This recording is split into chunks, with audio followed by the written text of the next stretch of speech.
Mga aligasyon ni Madriaga laban kay Vice President Duterte dapat imbestigahan ng House Quad Committee. Kasama mo sa balita si Radyoman Grace Mariano. RMN Live Reports.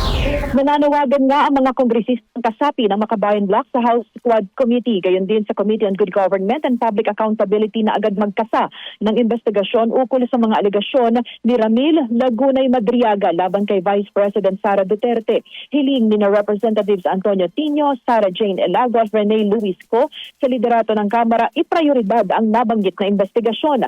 Gate ni na Tino, Elagua at matindi ang isiniwalat ni Madriaga na konektado si VP Sara sa mga illegal na aktibidad na may kaugnayan sa confidential funds, POGO operators at sindikato ng illegal na droga. Diin ng Makabayan Bloc, mahalaga ang revelasyon ni Madriaga dahil nabanggit nito ang Oplan Double Barrel Support Operations, delivery ng confidential funds at ang papel dito ni na Colonel Raymond Dante Lachica at Colonel Dennis Nolasco. Gayon din ang pagpopondo ng POGO sa election campaign ni VP Sara at ang paglusot sa Bureau of Customs ng magnetic lifters na may lamang illegal na droga. Ayon sa Makabayan Bloc, hindi ito dapat palampasin sapagkat libo-libong mga Pilipino ang nasawi dahil sa mga sindikato ng krimen, illegal gambling operations at drug trade na pawang iniuugnay ni Madriaga kay VP Sara.